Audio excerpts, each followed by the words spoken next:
ಪ್ರಕಾಶನ ಕಾವ್ಯ ಕರ್ನಾಟಕ ಅಂತಕ್ಕಂತ ವಿಶೇಷ ರೀತಿಯಲ್ಲಿ ಕನ್ನಡದ ಪ್ರಮುಖ ಸಾಹಿತಿಗಳು ಕನ್ನಡದ ಬದಲಾವಣೆಗೆ ತಲುಪಿಸುವಂತಹ ಪ್ರಾಯೋಗಿಕ ವಿಮರ್ಶೆಯ ಕಾರ್ಯಕ್ರಮಕ್ಕೆ ಇಲ್ಲಿ ಸೇರಿರುವ ಆತ್ಮೀಯವಾಗಿ ಸ್ವಾಗತ. ಕಾವ್ಯ ಕರ್ನಾಟಕ ಕನ್ನಡ ಕಾವ್ಯ 30ರಲ್ಲಿ ಮಾಸಿಕ ಸಂಭ್ರಮ ಇವತ್ತು 29ನೇ ಕಾರ್ಯಕ್ರಮ ಸಿದ್ಧಲಿಂಗಯ್ಯನವರ ಅಂಬೇಡ್ಕರ್ ಅಂತಕ್ಕಂಥ ಕವಿತೆಯ ಪ್ರಾಯೋಗಿಕ ವಿಮರ್ಶೆ ನಡೀತಾ ಇದೆ.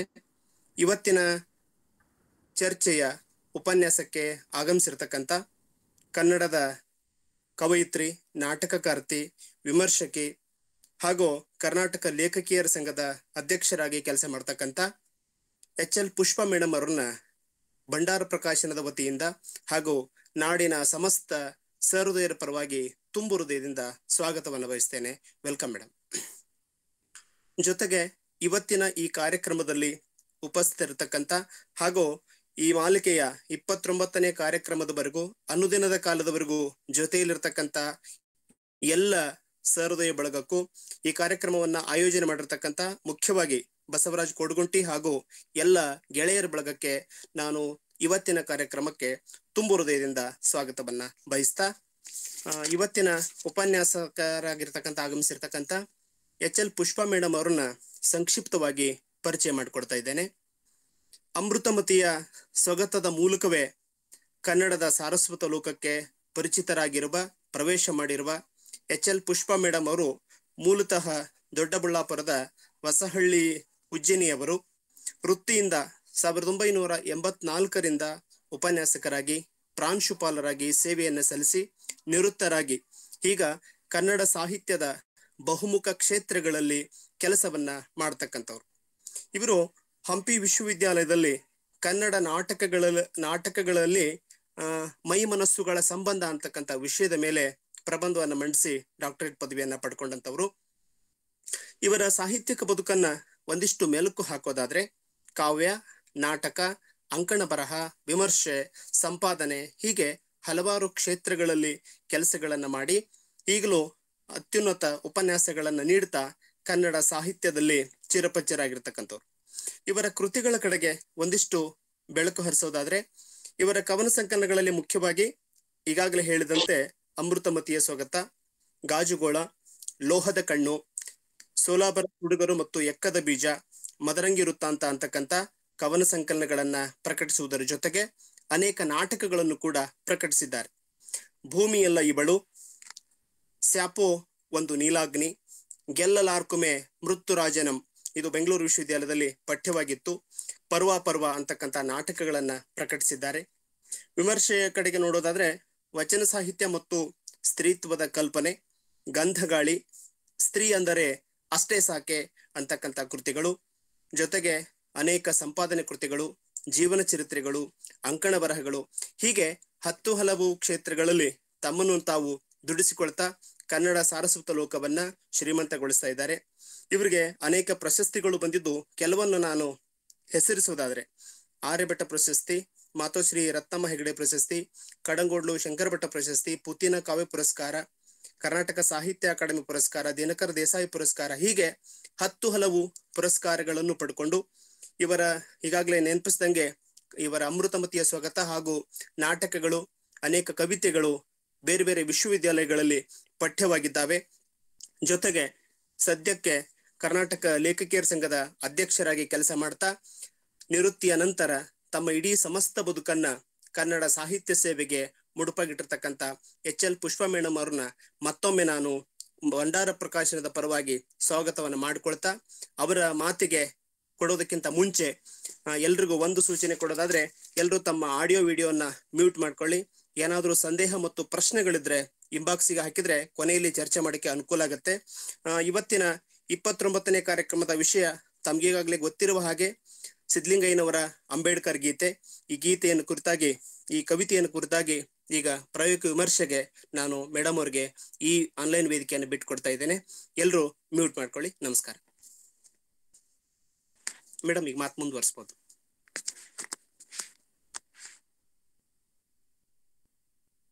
ಈ ಒಂದು ಮಹತ್ವದ ಕಾರ್ಯಕ್ರಮವನ್ನ ಮಾಡ್ತಾ ಇರುವಂತಹ ಮಸ್ಕಿಯ ಭಂಡಾರ ಪ್ರಕಾಶನದ ಎಲ್ಲ ಗೆಳೆಯರಿಗೆ ನಮಸ್ಕಾರ. ಈ ಒಂದು ಪ್ರಧಾನ ಕಲ್ಪನೆಯ ಹಿಂದೆ ಇರುವಂತಹ ಬಸವರಾಜ್ ಕೋಡಗುಂಟೆ ಅವರಿಗೆ, ಸಂಯೋಜಕರಾಗಿರುವಂತಹ ಮಧು ಬಿರಾದಾರ್, ಬಾಬುರಾವ್ ಮತ್ತು ಇವತ್ತು ಕಾರ್ಯಕ್ರಮವನ್ನ ನಿರೂಪಣೆ ಮಾಡ್ತಾ ಇರುವಂತಹ ಎಲ್ರಿಗೂ ಕೂಡ ನನ್ನ ನಮಸ್ಕಾರಗಳನ್ನ ಹೇಳ್ತಾ, ನಾನು ಒಂದಷ್ಟು ಕಾರ್ಯಕ್ರಮಗಳನ್ನ ನೋಡದೆ ಬಹಳ ಚೆನ್ನಾಗಿ ಬಂದಿದೆ. ಎಲ್ಲವನ್ನೂ ಕೂಡ ನೋಡಕ್ಕೆ ಆಗ್ಲಿಲ್ಲ.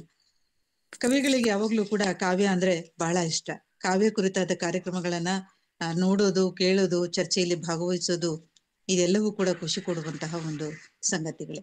ಹಾಗಾಗಿ ಪೂರ್ತಿ ಕವಿತೆಗಳನ್ನ ಕುರಿತು ಮಾಡಿದಂತಹ ಮಾಲಿಕೆ ಇದೆಯಲ್ಲ, ಯಾರ್ಯಾರಿಗೆ ಯಾವ್ಯಾವ ಕವಿಗಳು ಇಷ್ಟನೋ, ಅವ್ರ ಮಾತುಗಳು ಇಷ್ಟನೋ, ಅದೆಲ್ಲವನ್ನ ಕೇಳೋದಕ್ಕೆ ಒಂದು ಒಳ್ಳೆಯ ಅವಕಾಶ ಅಂತ ಹೇಳಿ ಇದು ನನ್ಗೆ ಅನ್ಸುತ್ತೆ.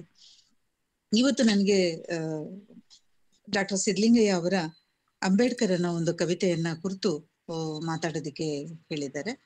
ಅಂಬೇಡ್ಕರ್ ಕವಿತೆ ಈಗಾಗಲೇ ಸಾಕಷ್ಟು ಚರ್ಚೆಗೆ ಒಳಗಾಗಿರುವಂತಹ ಒಂದು ಕತೆ.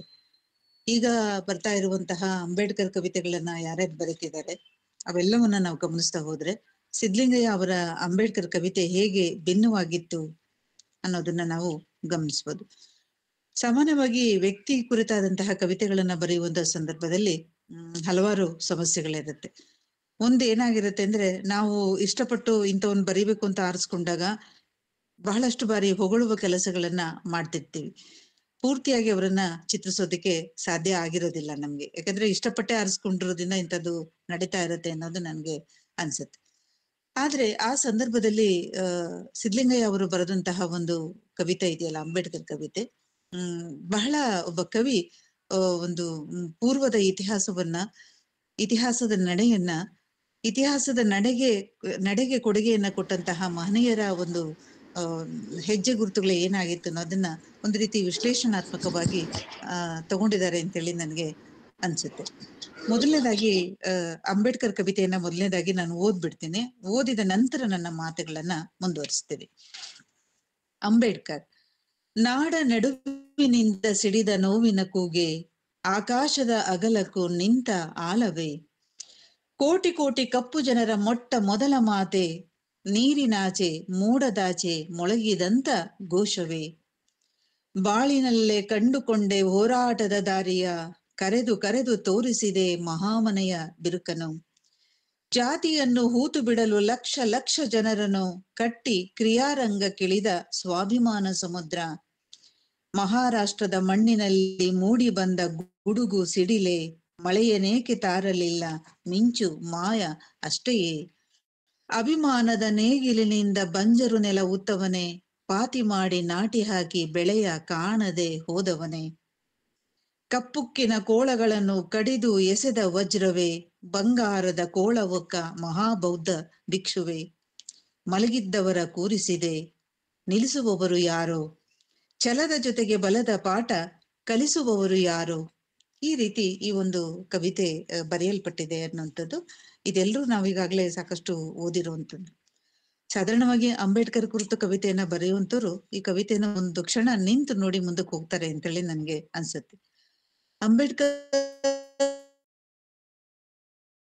ಮತ್ತೆ ಸಂವಿಧಾನ ಇತ್ತೀಚೆಗೆ ಮತ್ತೆ ಚರ್ಚೆಗೆ ಒಳಗಾಗ್ತಾ ಇರುವಂತಹ ಎರಡು ಪದಗಳು ಮತ್ತೆ ಚಾರಿತ್ರಿಕ ಸಂಗತಿಗಳು.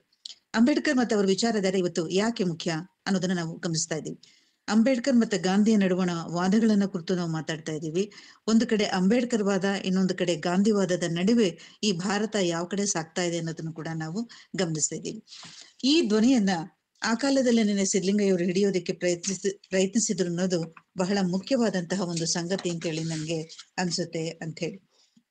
ಸಿದ್ಲಿಂಗಯ್ಯ ಎಲ್ಲರಿಗೂ ಗೊತ್ತಿರುವಂತಹ, ಈಗಾಗಲೇ ಜನಪ್ರಿಯರಾದಂತಹ, ತಮ್ಮದೇ ಆದಂತಹ ಒಂದು ಇತಿಹಾಸವನ್ನ ನಿರ್ಮಾಣ ಮಾಡಿದಂತಹ ಕವಿಯವರು. ಡಾಕ್ಟರ್ ಸಿದ್ಲಿಂಗಯ್ಯ ನನ್ಗೆ ಯಾಕೆ ಅವರ ಕವಿತೆಗಳು ನನಗೆ ಇಷ್ಟ ಆಗತ್ತೆ ಅಂದ್ರೆ, ಅವರು ನನ್ನ ಗುರುಗಳಾಗಿದ್ರು. ಈ ನಾಡಿನ ಹಿರಿಯ ಕವಿಗಳು, ದಲಿತ ಕಾವ್ಯದ ಆದಿಕವಿ ಅಂತ ಹೇಳಿ ಕರೆಸ್ಕೊಂಡಂತಹ ಕವಿಯವರು. ತಮ್ಮ ಕಾವ್ಯದ ಮೂಲಕ ನೊಂದಂತವರಿಗೆ, ಬೆಂದಂತವರಿಗೆ ಒಂದು ರೀತಿ ಸಾಂತ್ವನವನ್ನ ಕೊಟ್ಟವರು, ಒಂದು ಆತ್ಮಸ್ಥೈರ್ಯವನ್ನ, ಹೋರಾಟದ ಒಂದು ದನಿಯನ್ನ ಅವರು ಕಟ್ಟಿಕೊಟ್ಟಂತವರು ಅಂತ ಹೇಳಿ. ಒಂದು ಜನಾಂಗದ ಕಣ್ಣನ್ನ ತರಿಸಿದಂತಹ ಅವರನ್ನ ನಾವು ಯಾಕೆ ಇವತ್ತು ಮತ್ತೆ ಅವರ ಕವಿತೆಗಳನ್ನ ಓದ್ಬೇಕು ಅನ್ನೋ ಪ್ರಶ್ನೆಗಳು ಬರುತ್ತೆ. ಇವತ್ತು ದಲಿತ ಕಾವ್ಯವನ್ನ ನೋಡಿದ್ರೆ ಹಲವಾರು ಬದಲಾವಣೆಗಳಾಗಿದೆ. 3-4 ತಲೆಮಾರುಗಳು ಆದಂತಹ ಸಂದರ್ಭದಲ್ಲಿ ಇವತ್ತು ದಲಿತ ಕಾವ್ಯ ತನ್ನ ನಡಿಗೆಯನ್ನ, ತನ್ನ ಆಕಾರವನ್ನ, ತನ್ನ ರಾಚನಿಕ ಸ್ವರೂಪವನ್ನ ಅದು ಬದಲಾಯಿಸಿಕೊಂಡಿದೆ. ಯಾತಕ್ಕೆ ಬದಲಾಗ್ತಾ ಇದೆ? ಹೋರಾಟದ ಗತಿಗಳು ಬದಲಾಗ್ತಾ, ಇತಿಹಾಸವನ್ನ ಅರ್ಥ ಮಾಡಿಕೊಳ್ಳುವ ಕ್ರಮವನ್ನ ನಾವು ನೋಡ್ತಾ ಹೋದಾಗೇನೆ ಕವಿತೆಯ ಧ್ವನಿಗಳು ಮತ್ತೆ ಅದರ ನಡೆ ಕೂಡ ಬದಲಾಗುತ್ತೆ ಅನ್ನೋದನ್ನ ನಾವು ಗಮನಿಸ್ಬೇಕು ಅನ್ನೋ ಒಂದು ಸಂಗತಿ ನನಗೆ ಹೇಳಲಿಕ್ಕೆ ನಾನು ಇಷ್ಟಪಡ್ತೀನಿ. ಸಿದ್ಲಿಂಗಯ್ಯ ಅವರು ಮೊದಲು ಕವಿಯಾಗಿ ತಮ್ಮ ಬರಹದ ಬದುಕನ್ನ ಆರಂಭಿಸಿದವರು. 1975ರಲ್ಲಿ ಹೊಲೆ ಮಾದಿಗರ ಹಾಡು ಅನ್ನೋ ಒಂದು ಸಂಕಲನ ಅವರದ್ದು ಪ್ರಕಟ ಆಗತ್ತೆ. ಅದೊಂದು ಚಾರಿತ್ರಿಕ ದಾಖಲ ಸಂಕಲನ ಆಗಿ ಉಳ್ಕೊಳ್ಳುತ್ತೆ. ಹೇಗೆ ಕಥಾ ಸಾಹಿತ್ಯಕ್ಕೆ ಸಂಬಂಧಪಟ್ಟಾಗೆ ನಾವು ಮಾತಾಡೋದಾದ್ರೆ, ದೇವನೂರು ಮಹಾನ್ ದೇವ್ ಅವರ ಒಡಲಾಳ ಮತ್ತೆ ಮತ್ತಿತರ ಒಂದು ಕಥಾ ಸಾಹಿತ್ಯಗಳನ್ನ, ಕಥನ ಸಾಹಿತ್ಯವನ್ನ ಹೇಗೆ ನಾವು ಆರಂಭದ ಇದು ಅಂತ ನಾವು ಗುರುತಿಸ್ತೀವೋ, ಹಾಗೇನೇನೆ ಕಾವ್ಯಕ್ಕೆ ಸಂಬಂಧಪಟ್ಟ ಹಾಗೆ ಸಿದ್ಲಿಂಗಯ್ಯ ಅವರ ಹೊಲೆ ಮಾದಿಗರ ಹಾಡು ಒಂದು ದಾಖಲೆಯನ್ನ ಬರೆದಂತಹ ಒಂದು ಸಂಕಲನ. ಅದುವರೆಗೆ ನವೋದಯ ಸಾಹಿತ್ಯ ಬಂದೋಗಿತ್ತು, ಜೊತೆಯಲ್ಲಿ ನವ್ಯವನು ಬಂದೋಗಿತ್ತು. ಎರಡೂ ಕಾವ್ಯಗಳು ಕೂಡ ತಮ್ಮ ದಾಖಲೆಗಳನ್ನ ಮಾಡಿದ್ವು. ಈ ಒಂದು ರಂಜಕತೆಯನ್ನ ಹೇಳಿದಂತಹ ಕಾವ್ಯ ಆದ್ರೆ, ಇನ್ನೊಂದು ಮನುಷ್ಯನ ಅಸ್ತಿತ್ವದ ಬಗ್ಗೆ ಆಲೋಚನೆ ಮಾಡಿದಂತಹ, ಚಿಂತಿಸಿದಂತಹ ಕಾವ್ಯ ಪರಂಪರೆ ಇನ್ನೊಂದಾಗಿತ್ತು. ಅವೆರಡರ ನಂತರ ಬಂದಂತಹ ಈ ದಲಿತ ಬಂಡಾಯ ಪರಂಪರೆಯಲ್ಲಿ ಹೊಲೆ ಮಾದಿಗರ ಹಾಡು ಯಾಕೆ ಮುಖ್ಯ ಅಂದ್ರೆ, ಅದು ಮೊದಲನೇ ಬಾರಿಗೆ ಗೋರಿಗೆ ಸೇರಲ್ಪಟ್ಟಂತಹ ಇತಿಹಾಸಗಳನ್ನ ಹೊರಗೆಳೆದು ಮಾತಾಡೋದಕ್ಕೆ ಆರಂಭಿಸ್ತು. ಮೂಳೆಗಳ ಮಾಂಸಗಳ ಹಾಡನ್ನ, ದಲಿತರ ನೊಂದವರ ಬೆಂದವರ ಹಾಡುಗಳನ್ನ ಅದು ತಾರಕ ಸ್ಥಾಯಿಯಲ್ಲಿ ಹೇಳೋದಕ್ಕೆ ಆರಂಭಿಸ್ತು ಅಂತ ಹೇಳಿ. ಅದುವರೆಗೆ ನಾವು ಕಾಣದೇ ಇದ್ದಂತಹ, ಕೇಳದೇ ಇದ್ದಂತಹ ದಲಿತರ ಬದುಕು, ಹಟ್ಟಿಗಳು, ಗುಡಿಸಲುಗಳು, ಅವರ ಒಂದು ಏನು ದುಡಿಮೆಯ ಬದುಕು, ಅವರದೇ ಆದಂತಹ ಒಂದು ಸಾಂಸ್ಕೃತಿಕ ಜಗತ್ತಿತ್ತಲ್ಲ, ಅದು ಎಲ್ಲವೂ ಕೂಡ ಅನಾವರಣಗೊಂಡು ಜಗತ್ತು ಮತ್ತು ಓದುಗರ ಸಮೂಹ ಇಂಥದ್ದೊಂದು ಬದುಕು ಇದೆಯೇ, ಆ ಹಿನ್ನೆಲೆಯಿಂದ ಬಂದಿರೋರ್ಗೆ ಅದು ಸಹಜ ಅನ್ಸಿದ್ರು ಕೂಡ ಬೇರೆ ಹಿನ್ನೆಲೆಯಿಂದ ಬಂದಂತವ್ರಿಗೆ ಇಂತಹದ್ದು ಒಂದು ಬದುಕು, ಇಂತಹ ಒಂದು ಧ್ವನಿ ಇದೆಯಲ್ಲ ಅಂತೇಳಿ ಅನ್ಸೋದಿಕ್ಕೆ ಆರಂಭಿಸಿದಂತಹ ಒಂದು ಸಂಕಲನ. ದೊಡ್ಡಗೌಡರ ಹಟ್ಟಿಗೆ ನಮ್ಮ ಮೂಳೆಯ ತೋರಣ ಅನ್ನುವಂತಹ ಒಂದು ಮಾತಿದೆಯಾ, ಮೂಳೆಯ ತೋರಣ ಅನ್ನೋ ಒಂದು ಕಲ್ಪನೆ ಇದೆಯಲ್ಲ, ಆ ಕಲ್ಪನೆನೇ ಒಂದು ಈಗಾಗ್ಲೇ ಸಿದ್ಧಗೊಂಡಂತಹ ಜಗತ್ತನ್ನ ಒಂದು ರೀತಿ ದಿಗ್ಭ್ರಮೆಗೆ ಒಳಗಾಗುವಂಥದ್ದು, ಒಂದು ರೀತಿ ಬೆಚ್ಚಿ ಬೀಳಿಸುವಂಥದ್ದು ಅಂತ ಹೇಳಿ. ಜೊತೆಯಲ್ಲಿ ಅವರು ಕವಿತೆಯನ್ನ ಕುರಿತು ಅವರು ಮಾತಾಡೋ ರೀತಿ ಇದೆಯಲ್ಲ, ಅವರು ನನ್ನ ಕವಿತೆ ಅಂದ್ರೆ ಏನು ಅಂತ ವಿವರಿಸಿಕೊಳ್ಳೋ ಕ್ರಮ ಇದೆಯಲ್ಲ, ಗುಡಿಸಲಿನಲ್ಲಿ ಅರಳಿದ ಗುಲಾಬಿ ನಕ್ಷತ್ರ ನನ್ನ ಕವನ ಅಂತೇಳಿ ಸತ್ಯಾನಂದ ಪಾತ್ರೋಟ ಅವರು ಕೂಡ ಜಾಜಿ ಮಲ್ಲಿಗನ ಸಂಕಲನದಲ್ಲಿ ಇದೇ ರೀತಿಯ ಮಾತುಗಳನ್ನ ಅವರು ಆಡ್ತಾರೆ. ಹೀಗೆ ಗುಡಿಸಲಿನಲ್ಲಿ ಅರಳಿದಂತಹ ಈ ಒಂದು ಕವಿತೆ ಅದು ನೋಡುವುದು ಯಾವುದನ್ನ, ಆಕಾಶದಲ್ಲಿರುವಂತಹ ನಕ್ಷತ್ರವನ್ನ ಅದು ನೋಡೋದಕ್ಕೆ ಇಷ್ಟಪಡುತ್ತೆ ಅಂತೇಳಿ. ಸಿದ್ಲಿಂಗಯ್ಯ ಇಷ್ಟಕ್ಕೆ ನಿಲ್ಲದಿಲ್ಲ, ಮುಖ್ಯವಾಗಿ ಅವರನ್ನ ಹೋರಾಟದ ಗೀತೆಗಳನ್ನ ಬರೆದಂತಹ ಒಂದು ಪ್ರಮುಖ ಕವಿ ಅಂತ ನಾವು ಗುರುತಿಸ್ತೀವಿ.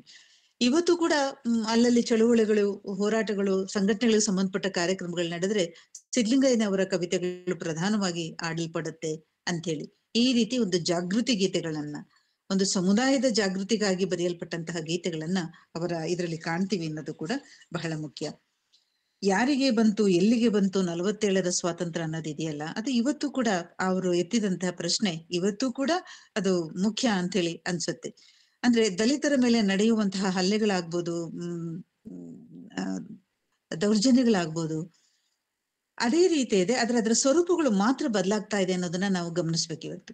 ಇವತ್ತು ಹೇಗೆ ಒಬ್ಬ ದಲಿತರು ಒಬ್ಬ ಇನ್ನೊಂದು ಜಾತಿಯ ಹೆಣ್ಣು ಮಕ್ಕಳನ್ನ ಮದುವೆ ಆದ್ರೆ ಯಾವ ಒಂದು ಕೊಲೆ ಸುಲಿಗೆ ಹೇಗೆ ಒಳಗಾಗ್ಬೇಕಾಗತ್ತೆ, ಪ್ರೀತಿಯ ಕಾರಣವಾಗಿ ಬದುಕನ್ನ ಹೇಗ್ ಕಳ್ಕೊಳ್ಬೇಕಾಗತ್ತೆ ಅನ್ನೋದನ್ನ ಗಮನಿಸ್ತಿದೀವಿ. ಇದನ್ನ ಆ ಕಾಲದಲ್ಲೇನೆ ಒಬ್ಬ ರಾಜಕುಮಾರಿ ಒಬ್ಬ ಮನೆ ಆಳನ್ನ ಪ್ರೀತಿಸಿದ್ರೆ ಏನಾಯ್ತು ಅನ್ನೋ ರೀತಿಯಲ್ಲಿ ಅವ್ರ ಗೀತೆಗಳನ್ನ ಆ ಕಾಲದಲ್ಲಿ ಅವರು ಬರೆದವ್ರು. ಅಂದ್ರೆ ಅದೇ ಒಂದು ದೌರ್ಜನ್ಯ ಇದೆ, ಅದೇ ಒಂದು ಬರ್ಬರ ಜಗತ್ತು ಹಾಗೇನೇನೆ ಇದೆ. ಆದ್ರೆ ಹೇಳುವ ವಿಧಾನಗಳು ಕವಿತೆಗಳಲ್ಲಿ ಬದಲಾಗ್ತಾ ಇದೆ ಅನ್ನೋದನ್ನ, ಅಂದ್ರೆ ದಲಿತ ಕಾವ್ಯದ ಧ್ವನಿಗಳು ಅದೇ ಇದ್ರೂ ಕೂಡ ಹೇಳುವ ರೀತಿ ಬದಲಾಗ್ತಾ ಇದೆ ಅನ್ನೋದನ್ನ ನಾವು ಗಮನಿಸ್ಬೇಕು ಅನ್ನೋದು ಬಹಳ ಮುಖ್ಯ.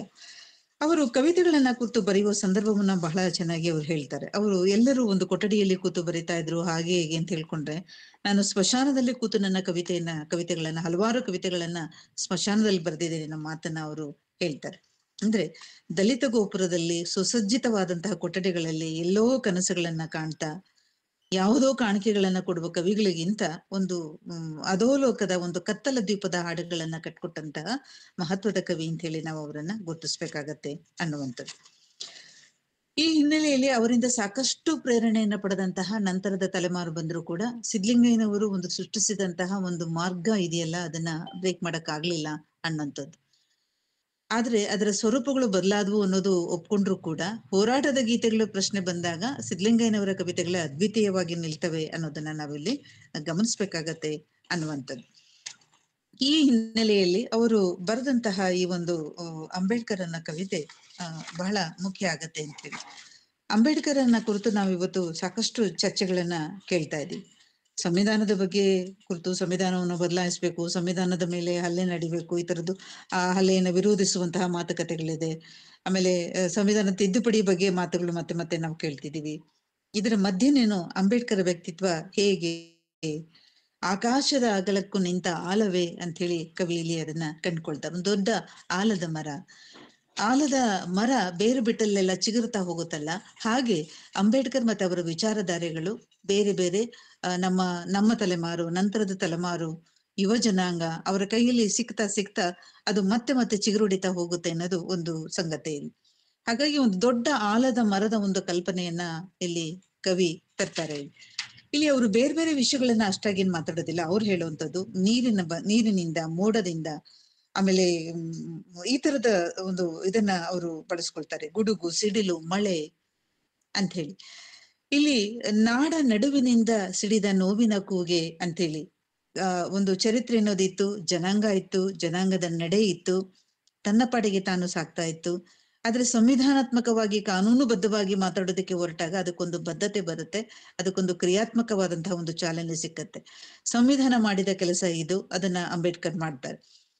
ಅಂಬೇಡ್ಕರ್ ಬಗ್ಗೆ ಸಾಕಷ್ಟು ವಿಚಾರಗಳಿದೆ. ಅವ್ರ ಬಗ್ಗೆ ಎಷ್ಟು ಹೇಳಿದ್ರು ಕೂಡ ನಾವು ಹೊಸ ಕಾಲಕ್ಕೆ ತಕ್ಕ ಹಾಗೆ ಅದರ ಅರ್ಥಗಳು, ಸ್ವರೂಪಗಳು ಬದಲಾಗ್ತಾ ಹೋಗುತ್ತೆ. ಮುಖ್ಯವಾಗಿ ನಾವು ಗಮನಿಸಿದ್ದು ಬಹಳ ಓದನ್ನ ಉಳ್ಳಂತಹ ಮಹಾನ್ ಚೇತನ ಅಂಬೇಡ್ಕರ್ ಅಂತೇಳಿ. ಅವರು ಸಂಸ್ಕೃತವನ್ನು ಕೂಡ ಕಲ್ತಿದ್ರು. ವೇದ ಪುರಾಣಗಳ ಬಗ್ಗೆ ಆಳವಾದ ಒಂದು ಅಧ್ಯಯನಗಳಿತ್ತು.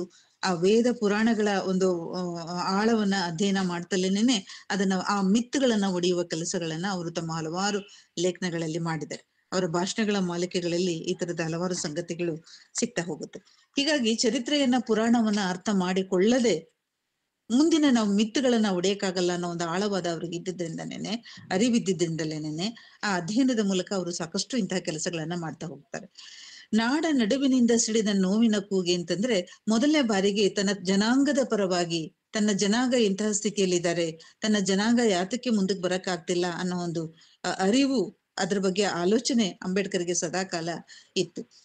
ಹೀಗಾಗಿ ಅವರ ಮಾತು ಎಲ್ಲಿಗೆ ತಲುಪಬೇಕು ಅಂದ್ರೆ, ತನ್ನ ಬೆನ್ನ ಹಿಂದೆ ನಿಂತು ತನ್ನ ನಡೆಯನ್ನ ಗಮನಿಸುವಂತಹ, ತನ್ನ ಧ್ವನಿಯನ್ನ ಕಾಯ್ತಾ ಇರುವಂತಹ, ತನ್ನ ನಾಯಕತ್ವವನ್ನ ಕಾಯ್ತಾ ಇರುವಂತಹ ಒಂದು ದೊಡ್ಡ ಸಮೂಹವನ್ನ ಕುರಿತು ಅವರು ಸದಾ ಮಾತಾಡ್ತಾ ಇದ್ರು ಅನ್ನೋ ಮಾತುಗಳು ಈ ಕವಿತೆಯಲ್ಲಿ ಬರುತ್ತೆ. ಕೋಟಿ ಕೋಟಿ ಕಪ್ಪು ಜನರ ಮೊಟ್ಟ ಮೊದಲ ಮಾತೆ ಅನ್ನೋ ಮಾತು ಕೂಡ ಇಲ್ಲಿ ಬರುತ್ತೆ. ಕೇವಲ ಈ ಭೂಮಿಗಲ್ಲ, ಈ ಭೂಮಿಯಿಂದನೇ ಹೊರತಾಗಿ ನೀರು ಮುಟ್ಟಬಾರ್ದು, ಮಣ್ಣು ಮುಟ್ಟಬಾರ್ದು, ಒಂದು ಸಮಾಜದ ನಡುವೆ ಜೀವಿಸಬಾರ್ದು ಅನ್ನೋ ಒಂದು ಈ ಮುಟ್ಟಬಾರದ ಕಲ್ಪನೆಗಳಿದ್ವಲ್ಲ, ಆ ಕಲ್ಪನೆಗಳನ್ನ ಕುರಿತು ಅವರು ಮಾತಾಡ್ತಾರೆ. ನೀರಿನಿಂದ, ಮಣ್ಣಿನಿಂದ ನಮ್ಮ ತಳ್ಳಲ್ಪಟ್ಟಂತಹ ನಾವು ಇವತ್ತು ಏನನ್ನ ಮಾತಾಡ್ಬೇಕಾಗಿದೆ ಅನ್ನೋ ಚಿಂತನೆಗಳು ಬರುತ್ತೆ. ಇಲ್ಲಿ ಅಂಬೇಡ್ಕರ್ ಹೋರಾಟ ಮಾಡ್ತಲೇನೆ ತಮ್ಮ ಬದುಕಿನ ದಾರಿಯನ್ನ ಅವರು ಕಂಡ್ಕೊಂಡ್ರು. ಹೀಗೆ ಕಂಡ್ಕೊಳ್ತಾನೇನೆ ನಮ್ಮ ಒಂದು ಸಮಾಜ ಏನಿದೆ, ಒಂದು ಪುರಾತನ ಅಥವಾ ಸನಾತನ ಸಮಾಜ ಅಂತೇಳಿ ನಾವು ಯಾವ ಒಂದು ಪವಿತ್ರ ಸಮಾಜವನ್ನ ಕುರಿತು ಮಾತಾಡ್ತಾ ಇದ್ದೀವಿ, ಅದನ್ನ ಇಲ್ಲಿ ಅವರು ಒಂದು ಮಹಾಮನೆ ಅನ್ನೋ ರೀತಿಯಲ್ಲಿ ಅವರು ಹೇಳ್ತಾ ಇದ್ದಾರೆ. ಇಲ್ಲಿ ಎಲ್ಲರನ್ನ ಕರೆದು, ಸುತ್ತಲಿನ ಜನರನ್ನ, ಈ ಸಮಾಜದ ಬೇರೆ ಬೇರೆ ಪ್ರಜೆಗಳನ್ನ ಕರೆದು ಈ ಒಂದು ಹಿಂದೂ ವ್ಯವಸ್ಥೆ ಅನ್ನೋದೇನಿದೆ, ಇದೊಂದು ಮಹಾಮನೆ ಅಂತ ಕರೆಯೋದಾದ್ರೆ, ಈ ಮಹಾಮನೆಯಲ್ಲಿರುವಂತಹ ಬಿರುಕುಗಳು ಯಾವ್ಯಾವ್ದು, ಈ ಬಿರುಕುಗಳು ಈ ಯಾರನ್ನ ಕುಗ್ಗಿಸ್ತಾ ಇದೆ, ಯಾರ ಬದುಕನ್ನ ಹಾಳು ಮಾಡ್ತಾ ಇದೆ ಅನ್ನೋದನ್ನ ಅವರು ಬಹಳ ಚೆನ್ನಾಗಿ ಕಂಡ್ಕೊಂಡಿದ್ರು. ಹಾಗಾಗಿ ಅವರು ಮಹಾಮನೆಯ ಬಿರುಕನ್ನ ನೀನು ತೋರಿಸುವ ಕೆಲಸವನ್ನ ಮಾಡಿದೆ ಅನ್ನೋ ಮಾತನ್ನ ಅವರು ಹಾಡ್ತಾರೆ. ಜೊತೆಯಲ್ಲಿ ಈ ಜಾತಿ ವ್ಯವಸ್ಥೆಯನ್ನ ಶತಮಾನಗಳಿಂದ ಪರಿಪಾಲಿಸಿಕೊಂಡು ಬಂದಂತಹ ಜಾತಿ ವ್ಯವಸ್ಥೆಯನ್ನ ಹೋಗ್ಲಾಡ್ಸೋದಿಕ್ಕೆ ಒಂದು ಅವರ ಚಿಂತನೆಗಳೇನಿದು, ಒಂದು ಸಂಘಟನೆಯನ್ನ, ಹೋರಾಟ, ಶಿಕ್ಷಣ, ಸಂಘಟನೆ ಅನ್ನೋದು ಅವರ ಪ್ರಮುಖವಾದಂತಹ ಮಾತುಗಳು. ಜನರನ್ನ ಸಂಘಟಿಸೋದ್ರ ಮೂಲಕ ಸಂಘಟಿಸಿ ನಾವು ಯಾವ ಪರಿಸ್ಥಿತಿಯಲ್ಲಿ ಇದ್ದೇವೆ, ಹೇಗೆ ಬದುಕ್ತಾ ಇದ್ದೇವೆ ಅನ್ನೋ ಒಂದು ಒಂದು ಅರಿವನ್ನ ಅವರಲ್ಲಿ ಮೂಡಿಸ್ತಾರೆ. ಆಮೇಲೆ ಆ ಅರಿವಿನಿಂದ ಆ ಒಂದು ಜನಾಂಗ ಹೋರಾಟಕ್ಕೆ ಹೇಗೆ ಇಳಿಬೇಕು ಅನ್ನೋ ಕಲ್ಪನೆಯನ್ನ ಕಂಡಿದ್ರು. ಅದೆಲ್ಲವನ್ನ ನಾವು ಚಿತ್ರಣಗಳನ್ನ ಇಲ್ಲಿ ಕಾಣ್ತೀವಿ. ಹೀಗಾಗಿ ಅಂಬೇಡ್ಕರ್ರನ್ನ ಇಲ್ಲಿ ಒಂದು ಸ್ವಾಭಿಮಾನದ ಸಮುದ್ರ ಅಂತ ಹೇಳಿ ಕರೆಯಲಾಗತ್ತೆ. ಈ ಸಮುದ್ರಕ್ಕೆ ಹಲವಾರು ಹನಿಗಳು, ಹಳ್ಳ ಕೊಳ್ಳಗಳು ಎಲ್ಲವೂ ಸೇರಿ ಆ ಹೋರಾಟ ಎಷ್ಟು ತೀವ್ರವಾಯಿತು ಅನ್ನೋ ಚಿತ್ರಣ ಕೂಡ ಇಲ್ಲಿ ಬರುತ್ತೆ. ಅಂಬೇಡ್ಕರ್ ಕೇವಲ ಮಹಾರಾಷ್ಟ್ರದಲ್ಲಿ ಹುಟ್ಟಿದವರು, ಮಹಾರಾಷ್ಟ್ರಕ್ಕೆ ಸೇರಿದವರು ಅಂತ ನಾವು ಅಷ್ಟಕ್ಕೆ ಸೀಮಿತಗೊಳಿಸಕ್ಕಾಗೋದಿಲ್ಲ. ಮಹಾರಾಷ್ಟ್ರದಲ್ಲಿ ಹುಟ್ಟಿದ್ರು ಕೂಡ ಅವರು ಇಡೀ ಭಾರತದಲ್ಲಿರುವಂತಹ ಎಲ್ಲ ನೊಂದು ಬೆಂದ ಸಮೂಹದ ಪರವಾಗಿ ಅವರು ಧ್ವನಿಯನ್ನ ಎತ್ತಿದವರು ಅಂತ ಹೇಳಿ. ಇಲ್ಲಿ ಮಹಾರಾಷ್ಟ್ರದ ಮಣ್ಣಿನಲ್ಲಿ ಗುಡುಗು ಸಿಡಿಲಿನ ಹಾಗೆ ಮೂಡಿ ಬಂದಂತಹ ನೀನು ಮಳೆಯನ್ನ ಯಾಕೆ ತರಲಿಲ್ಲ, ಮಿಂಚು ಮಾಯ ಅಷ್ಟೇಯೇ. ಈ ಒಂದು ಸಾಲುಗಳಿದೆಯಲ್ಲ, ಇದು ಬಹಳ ಚರ್ಚೆಗೆ ಒಳಗಾದಂತಹ ಒಂದು ಸಾಲು. ಹೋರಾಟ ಮಾಡಿದೆ ನಿಜ, ಆದ್ರೆ ಹೋರಾಟದ ನಂತರ ನೊಂದವರಿಗೆ ಬೆಂದವರಿಗೆ ತಣಿಸೋದಕ್ಕೆ ಬರಬೇಕಾದ ಮಳೆ, ಆ ಒಂದು ನೆಮ್ಮದಿಯ ಬದುಕು, ಆ ಕನಸಿನ ಬದುಕು ನಿಜವಾಗ್ಲೂ ಸಿಕ್ತಾ ಅಂತ ಹೇಳಿ ಈ ನಡೆಯನ್ನ ಇಲ್ಲಿ ಸಿದ್ಲಿಂಗಯ್ಯ ಅವರು ಒಮ್ಮೆ ನಡೆದು ಬಂದ ದಾರಿಯನ್ನ ಹಿಂದೆ ತಿರುಗಿ ನೋಡೋ ಪ್ರಯತ್ನವನ್ನ ಮಾಡ್ತಾರೆ. ಸಂವಿಧಾನ ಇದೆ, ಹಲವಾರು ಹೋರಾಟಗಳಿದೆ, ಕಾನೂನುಗಳಿದೆ, ಆದ್ರೆ ಸಿಕ್ಕಬೇಕಾದವರಿಗೆ ಸಿಕ್ಕಿದೆಯಾ? ಯಾವ ಮಳೆ ತಂಪನ್ನ ಎರಿಬೇಕಾಗಿತ್ತೋ ಆ ಮಳೆ ನಿಜವಾಗ್ಲೂ ಇಲ್ಲಿ ಸುರಿಸಲ್ಪಟ್ಟಿದೆಯೇ ಅನ್ನೋ ಪ್ರಶ್ನೆಯನ್ನ ಹಾಕ್ತಾರೆ. ಈ ಮಳೆಗಿಂತ ಮುಂಚೆ ಬರುವ ಮಿಂಚು ಮಾಯೆ ಅಷ್ಟನ್ನ ಕಂಡು ನಾವು ಸಮಾಧಾನಗೊಂಡ್ರೆ ಸಾಕು, ಅಥವಾ ಅದರ ನಂತರ ಬರುವಂತಹ ಬದುಕನ್ನ ಅರಳಿಸುವ ಒಂದು ಮಳೆ ನಮ್ಗೆ ಸಿಕ್ಕಬೇಕು ಅನ್ನೋ ಒಂದು ಪ್ರಶ್ನೆಯನ್ನ ಕೂಡ ಇಲ್ಲಿ ಅವರು ಎತ್ತುತ್ತಾ ಹೋಗ್ತಾರೆ. ಹೀಗೆ ಇದೊಂದು ಸಣ್ಣ ಕವಿತೆ ಆದ್ರೂ ಕೂಡ ಅದು ಎತ್ತುವಂತಹ ಪ್ರಶ್ನೆಗಳು, ಅಂಬೇಡ್ಕರ್ ನಡಿಗೆಯನ್ನ, ದಲಿತ ಸಂಘಟನೆಗಳ ಹೋರಾಟದ ಒಂದು ನಡೆದು ಬಂದಂತಹ ರೀತಿಯನ್ನ, ನಾವು ಯಾವ ದಾರಿಯಲ್ಲಿ ಹೋರಾಟದ ದಾರಿಯಲ್ಲಿ ನಡೆದಿದೀವೋ ಆ ದಾರಿಯನ್ನ ತಲುಪುವ ಸಾಧ್ಯತೆಗಳಿದೆಯಾ, ಇದೆಲ್ಲವನ್ನ ನಡೆದು ಬಂದ ದಾರಿಯನ್ನ ಹಿಂದೆ ತಿರುಗಿ ನೋಡುವಂತಹ ಒಂದು ಕ್ರಮವನ್ನ ಈ ಕವಿತೆಯಲ್ಲಿ ಕಾಣ್ತೀವಿ.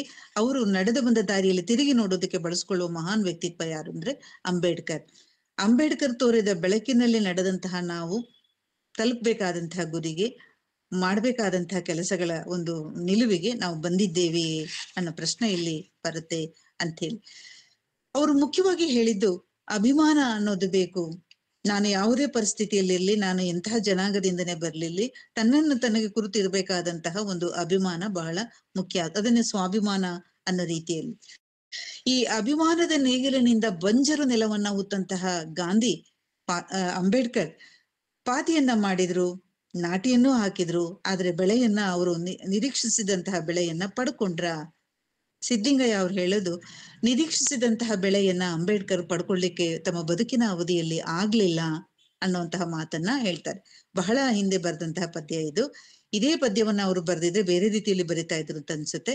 ಇವತ್ತು ಕಾನೂನು ಮತ್ತೆ ಸಂವಿಧಾನ ಹೇಗೆ ಎಲ್ಲರಿಗೆ ಕೊಡಬೇಕಾದಂತಹ ಒಂದು ರಕ್ಷಣೆಯನ್ನ, ನಾವು ಏನ್ ಹೇಳ್ತೀವಿ, ಕಾಮಧೇನು ಕಲ್ಪವೃಕ್ಷ ಈ ರೀತಿ ಹೇಳ್ತೀಯಲ್ಲ, ಆ ರೀತಿ ಒಂದು ನೊಂದವರ ಬಂದವರ ಪಾಳಿಗೆ ಈ ಸಂವಿಧಾನ ಒಂದು ರೀತಿ ಕಲ್ಪವೃಕ್ಷದ ಹಾಗೆ ಕೆಲಸ ಮಾಡ್ತಾ ಇದೆ ಅನ್ನುವಂಥದ್ದು. ಇಲ್ಲಿ ತಾನು ಉತ್ತು ಬಿತ್ತು ನೆಟ್ಟಂತಹ ಭೂಮಿಯಲ್ಲಿ ಪಡಿಬೇಕಾದಂತಹ ಬೆಳೆಯನ್ನ ಅಂಬೇಡ್ಕರ್ ಕಂಡ್ರ ಅನ್ನೋ ಒಂದು ಪ್ರಶ್ನೆಯನ್ನ ಕೂಡ ಇಲ್ಲಿ ಹೇಳ್ತಾ, ಕಾಣದೆ ಹೋದವನೇ ಅಂತ ಹೇಳಿ ಆ ಸಾಲನ್ನ ಅವರು ಮುಗಿಸ್ತಾರೆ. ಇಲ್ಲಿ ಅವರು ಮುಖ್ಯವಾಗಿ ಅವರು ಹೋರಾಟ ಮಾಡಿದ್ದು ಹಿಂದೂ ಸಮಾಜದ ಒಂದು ಬಿಗಿಯಾದಂತ ಮುಷ್ಟಿಯಲ್ಲಿ ನಲಗಿದಂತಹ ನೊಂದು ಬೆಂದವರ ಬದುಕನ್ನ ಉದ್ಧಾರ ಮಾಡೋದಕ್ಕೆ ಅನ್ನೋದಕ್ಕಿಂತ ಹೆಚ್ಚಾಗಿ ತಾವು ಯಾವ ಪರಿಸ್ಥಿತಿಯಲ್ಲಿ ಇದ್ದೇವೆ, ಹೇಗೆ ಅದರಿಂದ ಹೊರಗೆ ಬರ್ಬೇಕು ಅನ್ನೋ ಅರಿವನ್ನ ಅವರು ಮೂಡಿಸ್ತಾರೆ. ಹಾಗಾಗಿ ಸಂವಿಧಾನದ ಮೂಲಕ, ತಮ್ಮ ಹಲವಾರು ಕಾರ್ಯಗಳ ಮೂಲಕ ಅವರು ಈ ಕಪ್ಪುಕ್ಕಿನ ಕೋಳಗಳನ್ನ ಕಡಿದು ಎಸೆದ ವಜ್ರ ಅನ್ನೋ ರೀತಿಯಲ್ಲಿ ಅಂಬೇಡ್ಕರ್ನ ಸಿದ್ಲಿಂಗಯ್ಯ ಅವರು ಚಿತ್ರಿಸ್ತಾರೆ. ಆದ್ರೆ ಅಂಬೇಡ್ಕರ್ ಕೊನೆಯಲ್ಲಿ ಈ ಒಂದು ಹಿಂದೂ ಸಮಾಜದಲ್ಲಿ ನಾನು ಬದುಕಲು ಇಚ್ಛಿಸುವುದಿಲ್ಲ ಅಂತ ಹೇಳಿ ಅವರು ಒಂದು ತೀರ್ಮಾನವನ್ನ ತಗೊಂಡು ಬೌದ್ಧ ಧರ್ಮವನ್ನ ಪ್ರವೇಶ ಮಾಡ್ತಾರೆ. ಅದನ್ನ ಕುರಿತು ಒಂದಷ್ಟು ಮಾತುಗಳಲ್ಲಿ ಬರುತ್ತೆ. ಬಂಗಾರದ ಕೋಳವಕ್ಕ ಮಹಾಬೌದ್ಧ ಭಿಕ್ಷುವೆ ಅಂತ ಹೇಳಿ ಈ ಒಂದು ಬೌದ್ಧ ಧರ್ಮಕ್ಕೆ ಅವರು ಪ್ರವೇಶ ಮಾಡಿದ್ದು ಅಥವಾ ಬೌದ್ಧ ಧರ್ಮಕ್ಕೆ ಅವರು ಮತಾಂತರ ಹೊಂದಿದ್ದು ಎಷ್ಟು ಮಟ್ಟಿಗೆ ಸರಿ ಅಥವಾ ಅಲ್ಲ ಅನ್ನೋ ಪ್ರಶ್ನೆಗಳನ್ನ ಸೂಕ್ಷ್ಮವಾಗಿ ಅವರು ಇಲ್ಲಿ ಎತ್ತಾರೆ ಅನ್ನುವಂಥದ್ದು. ಇದು ಕೋಳ ಅನ್ನೋ ಒಂದು ಪ್ರಶ್ನೆ ಇದೆಯಲ್ಲ, ಕೋಳ ಅಂದ್ರೆ ಬಂಧನವನ್ನ ಸಂಕೇತಿಸುವಂಥದ್ದು.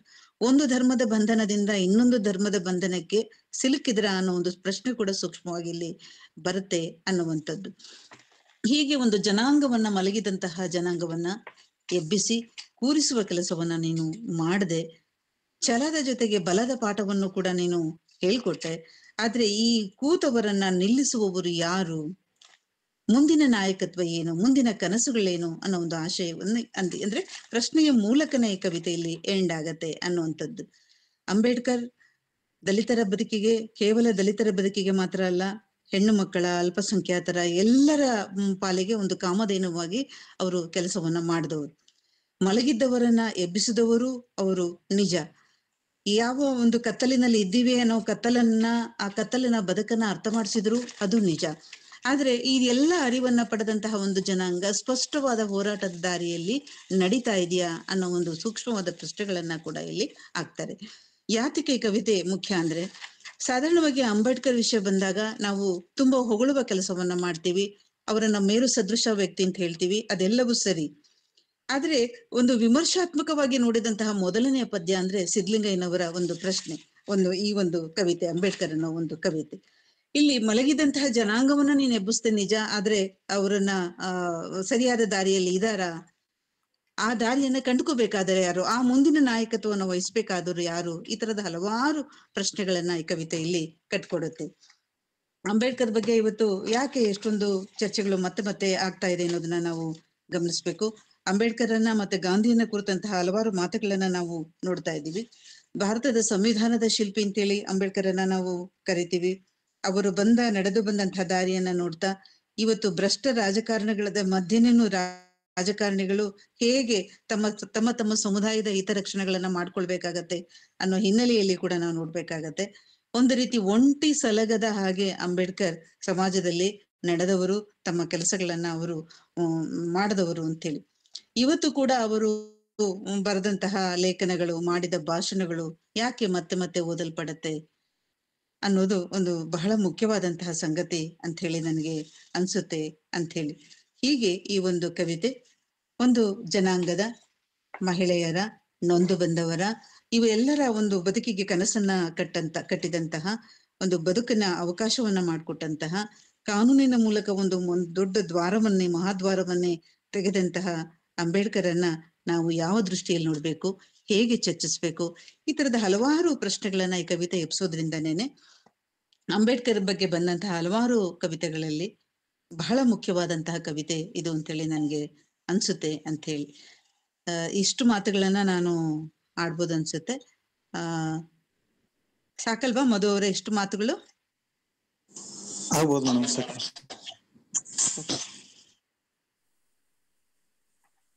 ಧನ್ಯವಾದಗಳು ಮೇಡಮ್. ಕವಿ ಸಿದ್ಲಿಂಗಯ್ಯನವರ ಅಂಬೇಡ್ಕರ್ ಕವಿತೆಯನ್ನು ಬಹಳ ಪ್ರಾಯೋಗಿಕವಾಗಿ ತುಂಬಾ ಚೆನ್ನಾಗಿ ಕಟ್ಕೊಟ್ಟಿದ್ದರು. ಈಗ ಕೆಲವು ಪ್ರಶ್ನೆಗಳು ಚರ್ಚೆ ಮಾಡೋಣ ಮೇಡಮ್. ಕೋಡ್ಗುಂಟು ಸರ್ ಒಂದು ಪ್ರಶ್ನೆಯನ್ನು ಕೇಳಿದ್ದಾರೆ. ಮಳೆಯ ನೇಕೆ ತಾರಲಿಲ್ಲ ಎಂಬ ಸಾಲು ಅಂಬೇಡ್ಕರ್ ಅವರನ್ನ ಆರೋಪಿಸುತ್ತಿದೆ, ಹೊಣೆಯಾಗಿಸುತ್ತಿದೆ, ಇಲ್ಲವೇ ಉಳಿದವರ ಹೊಣೆಗೇಡಿತನವನ್ನು ಹೇಳುತ್ತಿದೆ ಅಂತ ಪ್ರಶ್ನೆ ಮಾಡ್ತಾ ಇದ್ದಾರೆ ಮೇಡಮ್. ಮಳೆ ಬಗ್ಗೆ ಬರುತ್ತಲ್ವಾ ಅದು? ಹಾ ಮೇಡಮ್, ಮಳೆಯ ನೇಕೆ ತಾರಲಿಲ್ಲ ಎಂಬ ಸಾಲು ಅಂಬೇಡ್ಕರ್ ಅವರ ಅಂದ್ರೆ ನಾವು ಒಂದು ಸೃಷ್ಟಿಯ ಕ್ರಿಯೆ ಹೇಗಿರುತ್ತೆ ಅಂದ್ರೆ, ಮಳೆ ಬಗ್ಗೆನೆ ನಮ್ಗಿರೋ ಕಾನ್ಸೆಪ್ಟ್ಗಳು, ಮೊದಲು ಮಿಂಚು ಗುಡುಗು ಬರುತ್ತೆ, ಆಮೇಲೆ ಮಳೆ ಬರುತ್ತೆ, ಭೂಮಿಯನ್ನ ತಣಿಸುತ್ತೆ, ಭೂಮಿ ನೊಂದು ಬೆಂದ್ರೆ ಅದು ಬೆಳೆಯಾಗಿ ಪರಿವರ್ತಿತವಾಗುತ್ತೆ, ಈ ತರದೊಂದು ಕಲ್ಪನೆಗಳಿದೆ ನಮ್ಗೆ. ಹಾಗೆ ಒಂದು ಹೋರಾಟ ನಡೆದಾಗ ಆ ಹೋರಾಟದಿಂದ ಒಂದು ಫಲವನ್ನ ನಿರೀಕ್ಷೆ ಮಾಡ್ತಿರ್ತೀವಿ. ಹೋರಾಟದ ಅಂತಿಮ ಒಂದು ಗುರಿ ಏನು ಅಂತ ಹೇಳಿ, ಆ ಗುರಿಯ ಬಗ್ಗೆ ಅಂದ್ರೆ ಈ ಕವಿತೆಯನ್ನ ಬರೆದಂತಹ ಸಂದರ್ಭದಲ್ಲಿ ಅವರು ನಾವು ಅಂಬೇಡ್ಕರ್ ತಲುಪಬೇಕಾದ ಗುರಿಯನ್ನ ತಲುಪಿದ್ರ ಅನ್ನೋ ಒಂದು ಚರ್ಚೆಯನ್ನ ಎತ್ಕೊಳ್ತಾರೆ. ಅಂದ್ರೆ ಇಲ್ಲಿ ಯಾವುದನ್ನೂ ಅವರು ನೇರವಾಗಿ ಹೇಳೋದಿಲ್ಲ, ಮಿಂಚು ಮಾಯ ಅಷ್ಟೇಯೇ. ಎಲ್ಲೆಲ್ಲಿ ಅವ್ರಿಗೆ ಗೊಂದಲ ಇರುತ್ತೆ, ಸರಿಯಾದ ಉತ್ತರಗಳು ಇಲ್ಲ ಅಂತ ಅನ್ಸುತ್ತೋ ಅಲ್ಲಿ ಪ್ರಶ್ನೆಯ ಮೂಲಕ ಅವರು ಎಂಡ್ ಮಾಡ್ತಾ ಹೋಗ್ತಾರೆ. ಕೆಲವು ಬಾರಿ ಹಾಗೆ ಆಗತ್ತೆ, ನಾವು ನಡೆದು ಬಂದಂತಹ ದಾರಿಯನ್ನು ತಿರುಗಿ ನೋಡಿದಾಗ ಸ್ಪಷ್ಟವಾದ ಉತ್ತರಗಳು ಸಿಕ್ಕೋದಿಲ್ಲ. ಅಂತ ಸಂದರ್ಭದಲ್ಲಿ ಅವ್ರ ಪ್ರಶ್ನೆ, ಮಳೆಯನ್ನೇ ಏಕೆ ತಾರಲಿಲ್ಲ, ಮಿಂಚು ಮಾಯ ಅಷ್ಟೇಯೇ. ಬರೀ ಮಿಂಚು ಮಾಯ ಅಷ್ಟೇನೇನೆ, ಬರ್ಬೇಕಾದ ಮಳೆ ಯಾಕೆ ಬರ್ಲಿಲ್ಲ, ನಿರೀಕ್ಷಿಸಿದಂತಹ ಫಲ, ಸಮಾಜದ ಸುಧಾರಣೆ, ಅವರಿಗೆ ಬದುಕುವ ಹಕ್ಕುಗಳು, ಇವೆಲ್ಲವೂ ಸಿಕ್ತಾ ಅನ್ನೋ ಒಂದು ಪ್ರಶ್ನೆಯೊಂದಿಗೆ ಅದು ಆ ಸಾಲುಗಳು ಆ ರೀತಿ ಎಂಡ್ ಆಗತ್ತೆ ಅಂತೇಳಿ ನನ್ಗೆ ಅನ್ಸುತ್ತೆ. ಮತ್ತೆ ಕವಿತೆಗಳು ಒಬ್ಬೊಬ್ರಿಗೂ ಒಂದೊಂದು ರೀತಿಯಲ್ಲಿ ಅನಿಸ್ತಾ ಹೋಗುತ್ತೆ. ಮುಖ್ಯವಾಗಿ ಅಂಬೇಡ್ಕರ್ ಸಾಧನೆ ಗೊತ್ತಿರೋ ಅಂತವ್ರಿಗೆ, ಅವ್ರಿಗೆ ನಡಿಗೆ ಗೊತ್ತಿರೋ ಅಂತವ್ರಿಗೆ ಒಬ್ಬೊಬ್ರಿಗೆ ಒಂದು ರೀತಿ ಕಾಣ್ಬೋದು. ಇದೊಂದು ಐತಿಹಾಸಿಕ ಘಟನೆಗಳಾದ್ರಿಂದ, ಒಬ್ಬ ಐತಿಹಾಸಿಕ ವ್ಯಕ್ತಿ ಆದ್ರಿಂದ ಅಂಬೇಡ್ಕರ್ ಬಗ್ಗೆ ಅವರು ಪ್ರಶ್ನೆ ಒಂದ್ ರೀತಿ ಕವಿತೆಯ ಮೂಲಕ ಪ್ರಶ್ನೆ ಮಾಡೋ ರೀತಿಯಲ್ಲಿ ಈ ಒಂದು ಸಾಲುಗಳು ಬರುತ್ತೆ ಅಂತ ಹೇಳಿ. ಧನ್ಯವಾದಗಳು ಮೇಡಮ್. ಮತ್ತೆ ಯಾರಾದ್ರೂ ಪ್ರಶ್ನೆ ಕೇಳ್ಬೋದು?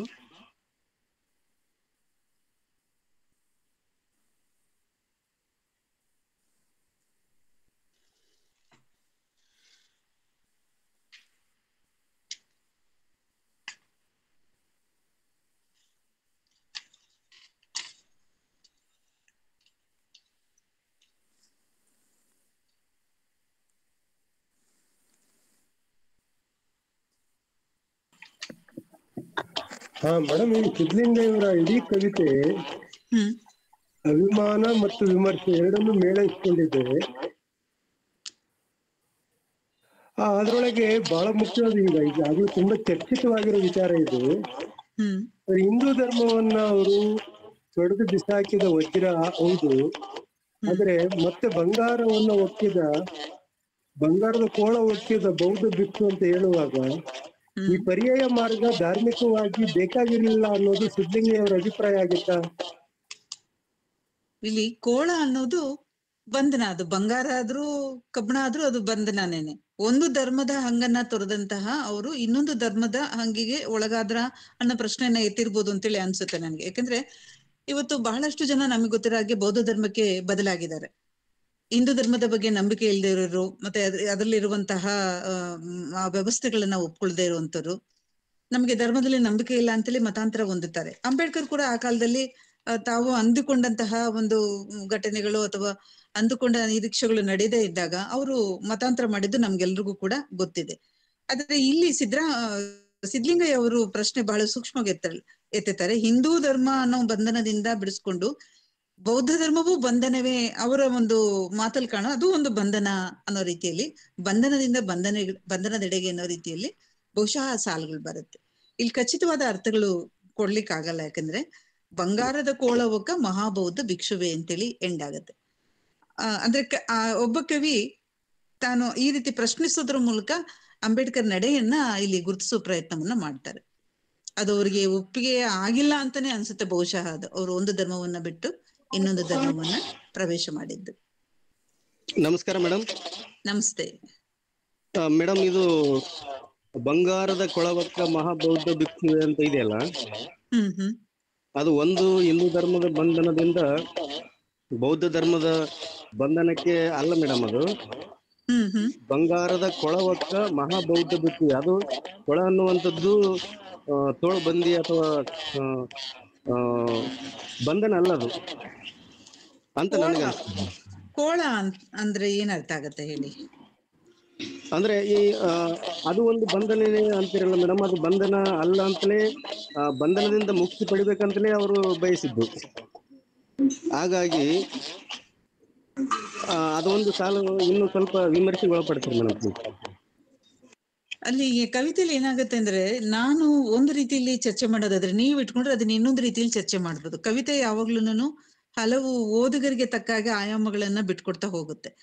ಇಲ್ಲಿ ಅವರು ಸ್ಪಷ್ಟವಾಗಿ ಹೇಳೋದು, ಕಪ್ಪುಕ್ಕಿನ ಕೋಳಗಳನ್ನ ಶತಮಾನಗಳಿಂದ ಬಂಧಿಸಿದಂತಹ ಬಂಧನದಿಂದ ಹೊರಗಡೆ ಬಂದಂತಹ ನಾವು ಅದನ್ನ ಅಂಬೇಡ್ಕರ್ನ ವಜ್ರ ಸದೃಶ ವ್ಯಕ್ತಿತ್ವ ಅಂತ ಹೇಳ, ವಜ್ರಕ್ಕೆ ಮಾತ್ರ ಇವುಗಳನ್ನ ಕತ್ತರಿಸೋದಕ್ಕೆ, ಈ ಬಂಧನಗಳನ್ನ ಕತ್ತರಿಸೋದಕ್ಕೆ ಸಾಧ್ಯ ಅಂತ ಹೇಳಿ, ಆ ರೀತಿಯ ಒಂದು ಶತಮಾನದ ಒಂದು ಬಂಧನಗಳನ್ನ ಕತ್ತರಿಸಿದಂತಹ ಅಂಬೇಡ್ಕರ್ ಅನ್ನೋ ವಜ್ರ ಇನ್ನೊಂದು ಬಂಗಾರದ ಕೋಳವನ್ನ ಪ್ರವೇಶ ಮಾಡ್ತು ಅಂತ ಹೇಳಿ ಬರುತ್ತೆ. ಬಂಗಾರದ ಕೋಳವಕ್ಕ ಮಹಾಬೌದ್ಧ ಭಿಕ್ಷುವೆ, ಆ ಬೌದ್ಧರಲ್ಲಿ ಮಹಾಭಿಕ್ಷು ಅಂತ ಹೇಳಿ ಆಮೇಲೆ ಅವರು ಕರೆಸ್ಕೊಂಡ್ರು ಅಂತೇಳಿ. ಅಂದ್ರೆ ಒಂದು ಬಂಧನದಿಂದ ಇನ್ನೊಂದು ಬಂಧನಕ್ಕೆ ಅನ್ನೋ ರೀತಿಯಲ್ಲಿ ಸ್ಪಷ್ಟವಾಗಿ ಇದು ಬರುತ್ತೆ.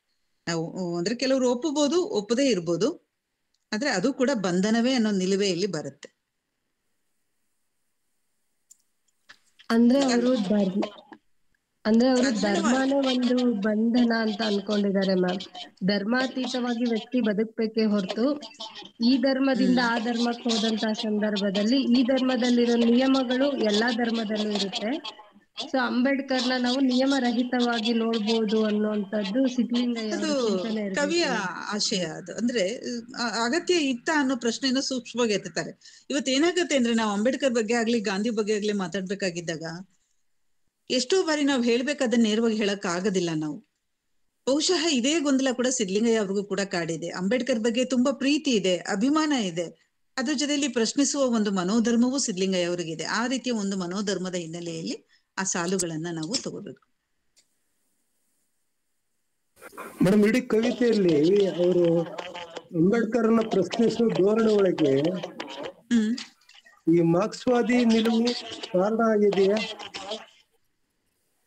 ಇದೆ ಸರ್, ಇದಕ್ಕೆ ಬೇರೆ ಬೇರೆ ಆಯಾಮಗಳಿರುತ್ತೆ. ಇದಕ್ಕೆ ಮಾರ್ಕ್ಸ್ವಾದಿ ನಿಲುವುಗಳಿರುತ್ತೆ, ಬೇರೆ ಬೇರೆ ಇದೆಲ್ಲನೂ ಇರುತ್ತೆ ಇಲ್ಲಿ. ಆದ್ರೆ ನಮ್ಗೆ ನಾನು ಕವಿಯಾಗಿ ಗುರುತಿಸೋದು, ನಾನು ಎಲ್ಲವನ್ನ ಒಪ್ಕೋಬೇಕಾಗಿಲ್ಲ. ನಾನು ಒಬ್ಬ ವ್ಯಕ್ತಿಯನ್ನ, ನಾನು ಇಷ್ಟಪಡುವ ವ್ಯಕ್ತಿಯನ್ನ ಹೊಗಳ್ತಲೇನೇನೆ, ಅವ್ರ ಒಳ್ಳೆಯ ಕೆಲಸಗಳನ್ನು ಹೇಳ್ತಲೇನೇನೆ, ಯಾಕೋ ಇದ್ ನೀನ್ ಮಾಡಿದ್ ಸರಿ ಹೋಗ್ಲಿಲ್ಲ ಅಂತಾನು ನಾನು ಹೇಳ್ಬೋದು ನಾನು, ಅಲ್ವಾ? ಆ ರೀತಿಯ ಒಂದು ಧ್ವನಿಯಲ್ಲಿ ಕಂಡು ಬರುತ್ತೆ ಅಷ್ಟೇನೇನೆ. ಒಂದು ಜನಾಂಗವನ್ನ ಎಚ್ಚರಿಸಿದ, ಒಂದು ಜನಾಂಗದ ಒಂದು ಸರಿಯಾದ ದಾರಿಯಲ್ಲಿ ನಡೆಸೋದಕ್ಕೆ ಹೊರಟಂತಹ ಒಂದು ಮಹಾನ್ ಚೇತನ. ಹಿಂದೂ ಧರ್ಮ ಅದೊಂದು ಕಪ್ಪು ಕೋಳದ ಆಗಿದ್ದಂತಹ ಹಿಂದೂ ಧರ್ಮವನ್ನ ತ್ಯಜಿಸಿದಂತಹ ಒಂದು ಚೇತನ ಇನ್ನೊಂದು ಧರ್ಮವನ್ನ ಪ್ರವೇಶ ಮಾಡೋದು ಎಷ್ಟು ಮಟ್ಟಿಗೆ ಸರಿ ಅನ್ನೋ ಒಂದು ಸೂಕ್ಷ್ಮ ಪ್ರಶ್ನೆ.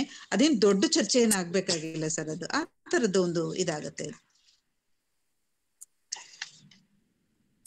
ಮೇಡಮ್ ಆಮೇಲೆ ಬಸವರಾಜ ಕೊಡಗೇಟಿ ಅವರು ಮತ್ತೆ ಪ್ರಶ್ನೆ ಮುಂದುವರಿಸ್ತಾರೆ. ಮುಖ್ಯವಾಗಿ ಮತಾಂತರದ ವಿಚಾರ ಹೇಳ್ತಕ್ಕಂಥ ಸಾಲನ್ನು ಇಟ್ಕೊಂಡು ನೋಡೋದಾದ್ರೆ ಕವಿತೆ ಈ ಕವನ ಅಂಬೇಡ್ಕರ್ ಅವರ ನಡೆಯನ್ನು ಪ್ರಶ್ನಿಸುತ್ತಿದೆ ಅಂತ ಅನ್ಬಹುದೇ ಅಂತ ಹೇಳ್ತಿದ್ದಾರೆ ನಾವು. ಅಲ್ಲ, ಅಂಬೇಡ್ಕರ್ ಅದು ಹಾಗೆ ಹೇಳಕ್ ಬರಲ್ಲ ಸರ್ ಕವಿತೆಯಲ್ಲಿ. ಅವರನ್ನ ಚಿತ್ರಿಸ್ತಲೇನೇನೆ ಹೌದು ನೀನು ಇದು ಸರಿ ಇದು ಸರಿ ಇದು ಸರಿ ಅಂತ ಹೇಳ್ತಿ, ಇಲ್ಲೇನೋ ಒಂದ್ ಸ್ವಲ್ಪ ಗೊಂದಲ ಇದೆಯಲ್ಲ ಅಂತ ನಾವು ಮಾತಾಡ್ತೀವಲ್ಲ, ಆ ರೀತಿಯ ಒಂದು ನಿಲುವಲ್ಲಿ ಕಂಡು ಬರುತ್ತಷ್ಟೇನೇನೆ. ಯಾವಾಗಂದ್ರೆ ನನಗೆ ಸತ್ಯವನ್ನ ಹೇಳ್ಬೇಕು ಅನ್ನೋದೊಂದು ಒಳಗಡೆ ಅನ್ನಿಸ್ತಿದ್ದಾಗ ನೇರವಾಗಿ ಕೇಳಕ್ ಆಗಲ್ಲ. ನನ್ಗೆ ಒಬ್ಬ ಮಹಾನ್ ಚೇತನನ್ನ ಪ್ರಶ್ನೆ ಮಾಡಕ್ ಆಗಲ್ಲ ನಾವು. ಆ ಸಂದರ್ಭದಲ್ಲಿ ಅಂಬೇಡ್ಕರ್ಗಿದ್ದಂತಹ ಬಿಕ್ಕಟ್ಟುಗಳೇನು, ತಾಕಲಾಟಗಳೇನು ನಮ್ಗೆ ಅರ್ಥ ಆಗೋದಿಲ್ಲ. ನಮ್ಗೆ ಯಾಕೆ ಪುನಃ ಒಪ್ಪಂದದ ಸಂದರ್ಭದಲ್ಲಿ ಆದಂತಹ ಇವೆಲ್ಲ ನಮಗೆ ಗೊತ್ತಿದೆ. ಯಾವುದೋ ಒಂದು ಸಮಾಜವನ್ನ ಕಟ್ಟಬೇಕು ಅಂತ ಹೊರಟಂತಹ ಅಂಬೇಡ್ಕರ್ಗೆ ತುಂಬಾ ನಿರಾಸೆ ಆಗತ್ತೆ. ಈ ಧರ್ಮದಲ್ಲಿ, ಹಿಂದೂ ಧರ್ಮದಲ್ಲಿ ಮಾನವತ್ವ ಇಲ್ಲ, ಮನುಷ್ಯರಿಗೆ ಬದುಕುವ ಅವಕಾಶಗಳಿಲ್ಲ ಅಂತ ಅನ್ನಿಸ್ದಾಗ ಅವ್ರು ಇನ್ನೊಂದು ಧರ್ಮವನ್ನ ಪ್ರವೇಶ ಮಾಡಿದ್ದು ಅವ್ರಿಗೆ ಸರಿ. ಆದ್ರೆ ಕವಿಯಾಗಿ ಸಿದ್ಧಲಿಂಗಯ್ಯನವ್ರಿಗೆ ಪ್ರಶ್ನೆ, ಅದು ಆ ಧರ್ಮದ ಈ ಧರ್ಮ ಎರಡೂ ಧರ್ಮದ ಹಂಗಿಲ್ಲದೆ ಬದುಕೋದಿಕ್ ಸಾಧ್ಯ ಇರ್ಲಿಲ್ವೇನೋ ಒಂದು ಸೂಕ್ಷ್ಮ ಪ್ರಶ್ನೆ ಕಾಣುತ್ತಷ್ಟೇನೆ. ಸರಿ ತಪ್ಪುಗಳ ಪ್ರಶ್ನೆ ಅಲ್ಲ ಅದು. ಈಗೂ ಇರ್ಬೋದಿತ್ತಲ್ವೇ ಅನ್ನೋಂಥದ್ದು. ಮೇಡಮ್, ನಾನು ಮರಿಯಪ್ಪ ನೆಟೇಕರ್. ನಮಸ್ತೆ ಸರ್. ಮೇಡಮ್, ಅದು ಬಂಗಾರದ ಕೊಳ ಒಕ್ಕ ಆಗ್ಬೇಕಾದ ಬಹುಶಃ ತಪ್ಪಾಗಿದೆ ಅಂತ ಅನಿಸ್ತದೆ. ಯಾಕಂದ್ರೆ ಬಂಧನ ಇರುವಲ್ಲಿ ಅಂಬೇಡ್ಕರ್ ಯಾವತ್ತು ಧರ್ಮ ಬಂಧನ ಅಂತಂದ್ರೆ ಅವ್ರು ಸ್ವೀಕಾರ ಮಾಡ್ತಿರ್ಲಿಲ್ಲ. ಹಾಗಾಗಿ ಅದು ಬಂಗಾರದ ಕೊಳ ಒಕ್ಕ ಅಂದ್ರೆ ಬಂಗಾರದ ಸರೋವರವನ್ನ ಹೊಕ್ಕಿದ್ದಾರೆ ಅನ್ನುವ ಅರ್ಥದಲ್ಲಿ ಆ ಸಾಲನ್ನ ಬಳಸಿದಾರಂತ ನನ್ಗನ್ಸ್ತದೆ. ಹಂಗ್ ಮಾಡ್ಕೊಂಡ್ರೆ ಅದು ಈ ಪ್ರಶ್ನೆಗಳೇ ಹುಟ್ಟೋದಿಲ್ಲ. ಕೊಳ ಅಂದ್ರೆ ಅದೊಂದು ಏನ್ ಹೇಳ್ತೀರಿ, ಒಂದು ನಿಲ್ಲುವ ತಾಣ ಅನ್ನೋ ಅರ್ಥವನ್ನು ಕೊಡುತ್ತೆ ಅದು. ಬಟ್ ಇಲ್ಲಿ ಎಲ್ಲದ್ರಲ್ಲೂ ಕೋಳ ಅಂತಾನೆ ನಾವು, ಯಾಕಂದ್ರೆ ಇದು ಹಿಂದೆ ಟೆಕ್ಸ್ಟ್ ನಾವು ಈ ಪದ್ಯವನ್ನು ನಾವು ಪಾಠ ಮಾಡಿದೀವಿ, ಹೀಗೆ ಕೋಳ ಅಂತಾನೆ ನಾವು ಮಾಡಿದೀವಿ. ಈ ಕೊಳ ಅಂತ ಏನ್ ಬಂದಿಲ್ಲ. ನೀವು ಕೊಳ ಅನ್ಕೊಂಡ್ರೆ ಈ ಪ್ರಶ್ನೆಗಳೇ ಹುಟ್ಟೋದಿಲ್ಲ ಅವಾಗ. ಮೇಡಮ್, ಇದು ಪೂರಕವಾಗಿ ಪ್ರೇಮ ಶಂಕರನ್ ಅವರು ಬಂಗಾರದ ಕೊಳ ಎಂಬುದು ಮೃದು ಬಂಧನ ಅಥವಾ ಅಪ್ಪುಗೆ ಇರಬಹುದೇ ಅಂತ ಕಂಪ್ಲೇಂಟ್ ಮಾಡ್ತಾರೆ ಮೇಡಮ್. ಈಗ ನಮ್ಮಲ್ಲಿ ಹೇಳ್ತಾರಲ್ಲ, ಚಿನ್ನ ಸೂಜಿ ಅಂತ ಕಣ್ಣು ಚುಚ್ಕೊಳಕ್ ಆಗತ್ತ ಅಂತೇಳಿ. ಸೂಜಿನೇ ಅದು, ಚಿನ್ನ ಆದ್ರೂ ಸೂಜಿನೇ, ಕಬ್ಬಣ ಆದ್ರೂ ಸೂಜಿನೇ. ಹಾಗೆ ಬಂಧಿಸೋದು ಬಂಗಾರ ಆದ್ರೂ ಅದೇ, ಕಬ್ಬಣ ಆದ್ರೂ ಅದೇ ಅಲ್ವಾ. ಧರ್ಮ ಅನ್ನೋದೇ ಒಂದು ಬಂಧನ ಅನ್ನೋ ರೀತಿಯಲ್ಲಿ ಅದು ಬರುತ್ತೆ, ಆ ತರದ್ದಾಗತ್ತೆ ಅದು. ಮೇಡಮ್, ಆಮೇಲೆ ಮಹೇಶನ್ ಅವರು ಒಂದು ಪ್ರಶ್ನೆ ಮಾಡ್ತಾರೆ. ಮಿಂಚು ಮಾಯೆ ಎಂದರೆ ಗುಂಡು ಮೇಜಿನ ವಾದಗಳೆಂದು, ಬಾರದ ಮಳೆ ಎಂದರೆ ಗಾಂಧಿಯವರು ಹಿಡಿದ ಪಟ್ಟಿಗೆ ಹೇಳಿರಬಹುದೇ ಅಂತ ಕೇಳ್ತಾರೆ. ಮಳೆ ಏನೇಕೆ ತಾರಲಿಲ್ಲ, ಮಿಂಚು ಮಾಯೆ ಅಷ್ಟೇ. ಇದು ಕವಿತೆಗೆ ನಾನಾ ಸಾಧ್ಯತೆಗಳಿದೆ, ತುಂಬಾ ಆಯಾಮಗಳಿದೆ ಸರ್. ಇದು ಅಂಬೇಡ್ಕರ್ ಅನ್ನ ಹೇಳುತ್ತೆ, ಹಿಂದೂ ಧರ್ಮದ ನಡೆಯನ್ನ ಹೇಳುತ್ತೆ, ದಲಿತ ತಲುಪಬೇಕಾದ ದಾರಿಯನ್ನ ಹೇಳುತ್ತೆ, ಇವತ್ತು ಕೂತು ನಾವು ಇವತ್ತು ಸಮಕಾಲೀನ ಪರಿಸ್ಥಿತಿ ಕೂತು ಮಾತಾಡೋದಾದ್ರೆ ಅಂಬೇಡ್ಕರ್ನ ನಾವು ಕಾಣಬೇಕಾದ ಹೇಗೆ, ದಲಿತ ಹೋರಾಟಗಳ ಹಿಡಿಬೇಕಾದ ನಡೆ ಏನು, ಇದೆಲ್ಲವನ್ನು ಹೇಳುತ್ತೆ. ಯಾಕೆಂದ್ರೆ ಒಂದು ಕವಿತೆ ಕೇವಲ ಒಂದು ಕಾಲಕ್ಕೆ ಸಂದು ನಿಂತು ಹೋಗೋದಿಲ್ಲ, ಅದು ಕಾಲಕ್ಕೆ ತಕ್ಕಾಗೆ ಮರು ಹುಟ್ಟನ್ನ, ಮರು ಅರ್ಥಗಳನ್ನ ಅದು ಕೊಡ್ತಾ ಹೋಗುತ್ತೆ. ಸಿದ್ಲಿಂಗಯ್ಯ ಅವರು ಈ ಕವಿತೆ ಬರೆದಂತಹ ಸಂದರ್ಭ, ಆ ಕಾಲದ ಸಂದರ್ಭಕ್ಕೂ ಇವತ್ತು ಇಟ್ಟು ವ್ಯತ್ಯಾಸಗಳನ್ನ ನಾವು ಇವತ್ತು ನೋಡ್ಬೇಕಾಗತ್ತೆ. ನಾನು ಗಮನಿಸಿದ ಹಾಗೆ ಇವತ್ತು ಬಹಳಷ್ಟು ಜನ ನಾವು ಮೆಚ್ಚುವ ವ್ಯಕ್ತಿಗಳನ್ನ ವಿಮರ್ಶನೆ ಮಾಡಕ್ ಹೋಗೋದಿಲ್ಲ, ಸುಮ್ಮನೆ ಅವ್ರನ್ನ ಎತ್ತರದಲ್ಲಿ ಇಟ್ಟು ಮಾತಾಡ್ತಿರ್ತೀವಿ. ಆದ್ರೆ ಸಿದ್ಲಿಂಗಯ್ಯ ಮಾತ್ರ ಮೊದಲನೇ ಬಾರಿಗೆ ಈ ರೀತಿಯ ಸೂಕ್ಷ್ಮ ಪ್ರಶ್ನೆಗಳನ್ನ ಎತ್ತಾರೆ ಅಂತೇಳಿ. ಅಂಬೇಡ್ಕರ್ ನಾವೆಲ್ಲರೂ ಒಪ್ಕೊಂಡಿರುವಂತಹ ದಿವ್ಯ ಮಹಾನ್ ಚೇತನ, ಒಂದು ಇಡೀ ಒಂದು ನಾಡಿಗೆ ಒಂದು ಆತ್ಮಸ್ಥೈರ್ಯವನ್ನ ಕೊಟ್ಟಂತಹ ವ್ಯಕ್ತಿ. ಅದರ ಮಧ್ಯನೂ ನಮ್ಮ ನಿರ್ಧಾರಗಳು ಎಲ್ಲೋ ಒಂದು ಕಡೆ ತಪ್ಪಾಗುತ್ತಾ ಅನ್ನೋ ಪ್ರಶ್ನೆಗಳನ್ನ ಇದು ಎತ್ತುತ್ತಾ ಹೋಗುತ್ತೆ ಅನ್ನೋದು. ಅವರು ಮತಾಂತರವನ್ನ ಸ್ವೀಕರಿಸಿದ್ದು ಸರಿನಾ ತಪ್ಪೋ ನಮ್ಮ ಪ್ರಶ್ನೆ ಅಲ್ಲ, ಅದು ನಮ್ಮ ಆಯ್ಕೆನೂ ಅಲ್ಲ, ಅದು ಅವರ ಆಯ್ಕೆ ಆಗಿತ್ತು. ಆ ಸಾಂದರ್ಭಿಕ ಬಿಕ್ಕಟ್ಟುಗಳಿಗೆ ಅವರು ಆ ರೀತಿ ನಿರ್ಧಾರಗಳನ್ನ ತಗೊಂಡ್ರು ಅನ್ನೋದನ್ನ ನಾವು ಓದಿನ ಮೂಲಕ ನಾವು ಹಲವಾರು ಕಡೆ ಅದನ್ನ ಗ್ರಹಿಸ್ಕೊಂಡಿದೀವಿ. ಅದನ್ನ ಸರಿ ಮೇಡಮ್, ಮತ್ತೆ ಯಾರಾದ್ರೂ ಪ್ರಶ್ನೆಗಳನ್ನು ಕೇಳೋದಿದ್ರೆ ನೇರವಾಗಿ ಕೇಳಬಹುದು, ಇಲ್ವಾ ಇನ್ಬಾಕ್ಸ್ ಅಲ್ಲಿ ಕಮೆಂಟ್ ಮಾಡಬಹುದು.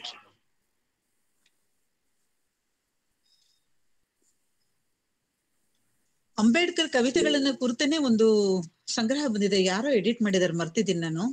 ಅದನ್ನ ಗಮನಿಸ್ಬೇಕು, ನನಗೆ ಸಿಕ್ಲಿಲ್ಲ, ಅದು ಸಿಕ್ಕಿದ್ರೆ ಚೆನ್ನಾಗಿತ್ತು. ಅದು ಇಡೀ ಅಂಬೇಡ್ಕರ್ ಬಗ್ಗೆ ಬರೆದಂತಹ ಎಲ್ಲ ಕನ್ನಡದ ಕವಿತೆಗಳನ್ನ ಒಂದ್ ಕಡೆ ಸಂಪಾದನೆ ಮಾಡಿದ್ದಾರೆ. ಅದನ್ನ ಒಂಚೂರು ಕುತೂಹಲಕ್ಕೆ ಗಮನಿಸಿ ನೀವು ಅದನ್ನ.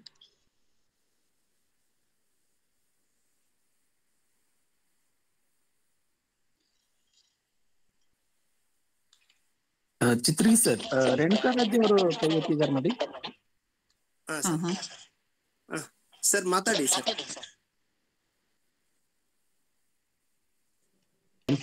ನಮಸ್ತೆ ಸರ್. ಈಗ ಕೆಲವು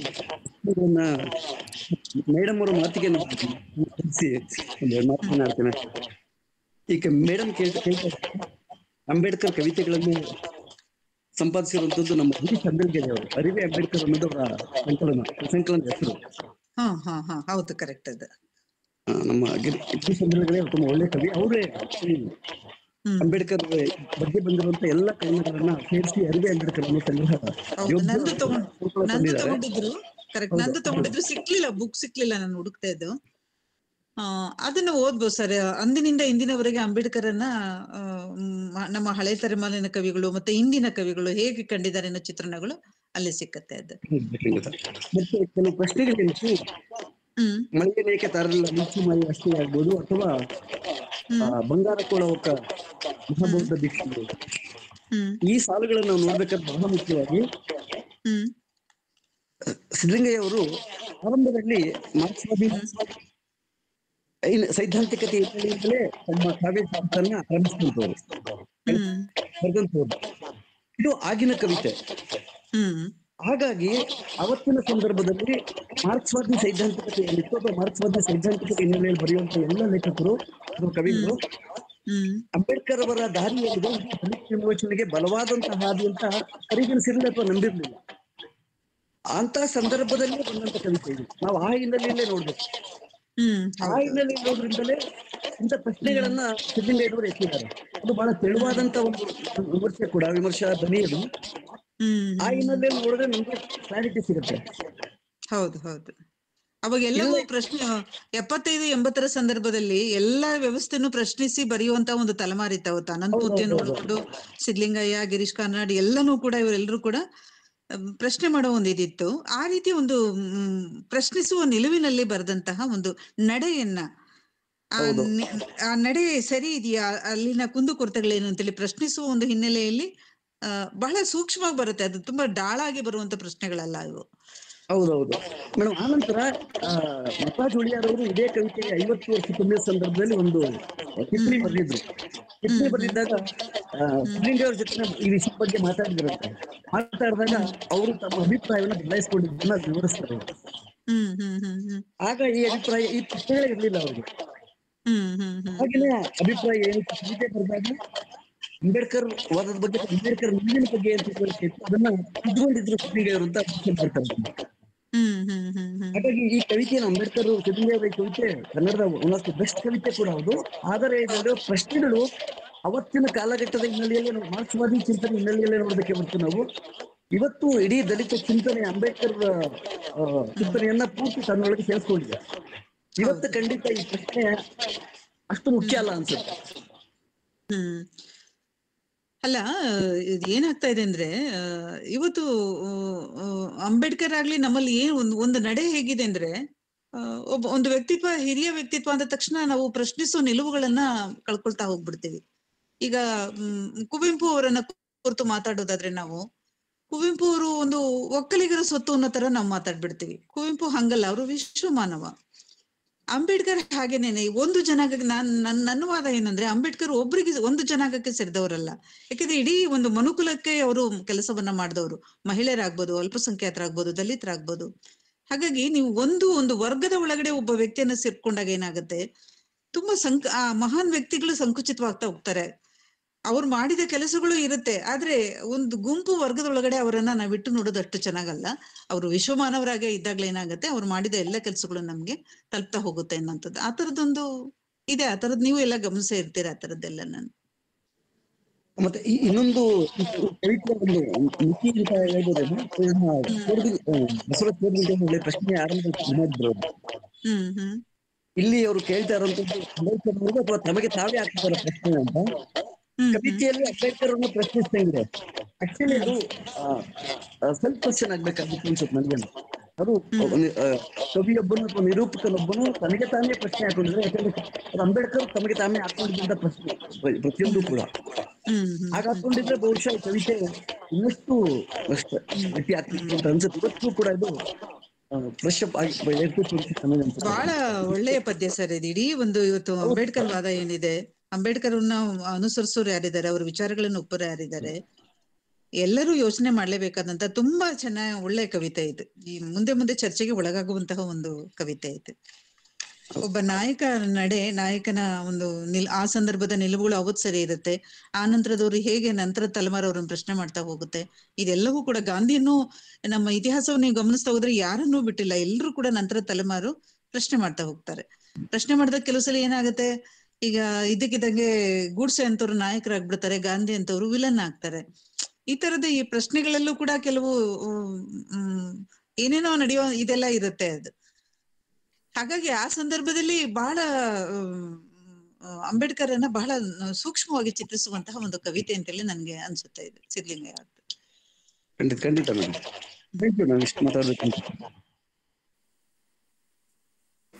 ಮೇಡಮ್, ಇವತ್ತು ಹೇಗಿದೆ ಸಂದರ್ಭ ಅಂದ್ರೆ ಸೈದ್ಧಾಂತಿಕವಾಗಿ ಒಂದ್ ರೀತಿಯಲ್ಲಿ ದ್ವೇಷಿಸುವ ಇಲ್ಲ ಹೊಗಳುವ ಎರಡೇ ನಿಲುವುಗಳು ಸ್ಟ್ಯಾಂಡ್ ಆಗ್ತದೆ.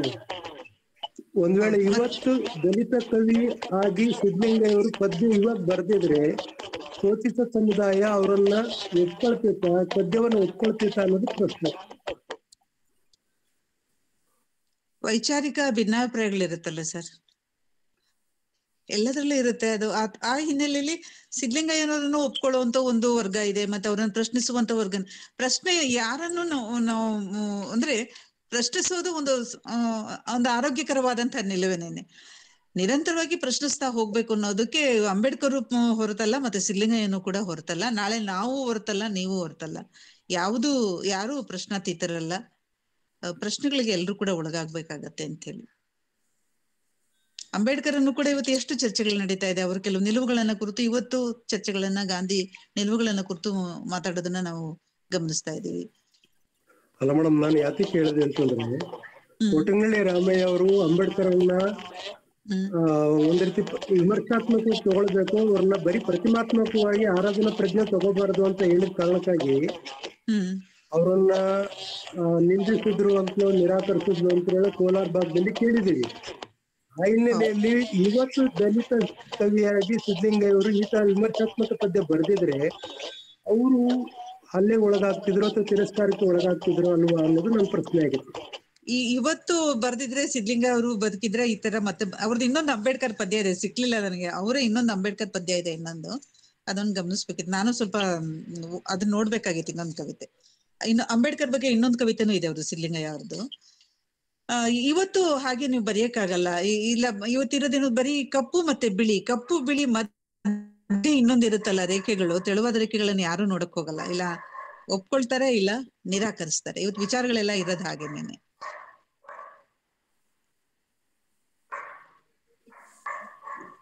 ಮೇಡಮ್, ಹಾಗೆ ಅವರು ಒಂದು ಕಮೆಂಟ್ ಹಾಕ್ತಾರೆ, ಬಂಗಾರದ ಕೋಳದ ಬಗ್ಗೆ ಚರ್ಚೆ ಆಯ್ತು, ಈ ಕಪ್ಪು ಕೋಳ ಅನ್ನೋದಿದೆಯಲ್ಲ, ಆ ಪದ ಯಾವುದಕ್ಕೆ ಹೋಲಿಸಿದ್ದಾರೆ ಅಂತ ಕೇಳ್ತಾರೆ.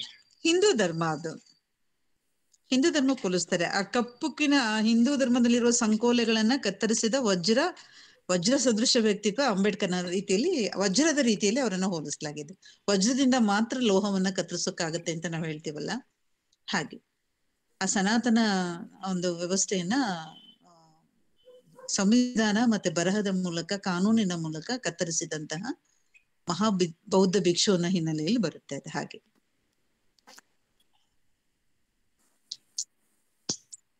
ಕವಿತೆಯಲ್ಲಿ ಪ್ರತಿಮೆಗಳಿದೆ, ಬಹಳಷ್ಟು ಪ್ರತಿಮಾತ್ಮಕವಾಗೇನೆ ಕವಿತೆ ಇದೆ. ಪ್ರತಿಮೆಗಳಲ್ಲೇ ಮಾತಾಡ್ತಾರೆ ಅವ್ರು. ಮಿಂಚು, ಮೋಡ, ಮಳೆ, ಈ ತರದೆಲ್ಲ ಬರುತ್ತೆ ಇಲ್ಲಿ.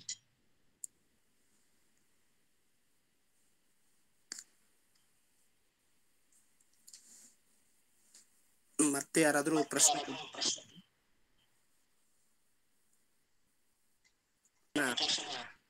ಹಮ್ಮಿಕೊಂಡಿರ್ತಕ್ಕಂಥ ನಾವು ಕರ್ನಾಟಕ ಈ ವಿಶೇಷ ಸಂಚಿಕೆ 29ನೇ ಕಾರ್ಯಕ್ರಮ ಯಶಸ್ವಿಗೊಳಿಸಿರ್ತಕ್ಕಂಥ ಸಿದ್ಲಿಂಗಯ್ಯನವರ ಅಂಬೇಡ್ಕರ್ ಪ್ರಾಯೋಗಿಕ ವಿಮರ್ಶೆಗೆ ಸಂವಾದದಲ್ಲಿ ಪಾಲ್ಗೊಂಡು ಹೃದಯರ ಪ್ರಶ್ನೆಗಳಿಗೆ ಉತ್ತರಿಸುವ ಮೂಲಕ ಯಶಸ್ವಿ ಮಾಡಿಕೊಟ್ಟಿರ್ತಕ್ಕಂಥ ಪುಷ್ಪಾ ಮೇಡಮ್ ಅವರಿಗೆ ಭಂಡಾರ ಪ್ರಕಾಶನ ಎಲ್ಲ ಓದುಗರ ಪರವಾಗಿ ತುಂಬ ಹೃದಯ ಧನ್ಯವಾದಗಳು. ತಮಗೂ ಧನ್ಯವಾದಗಳು ಸರ್. ಇನ್ನೊಂದಷ್ಟು ನಾನೊಂದು ಅಪ್ಡೇಟ್ ಆದಂಗಾಯ್ತು. ಎಲ್ರಿಗೂ ನಮಸ್ತೆ.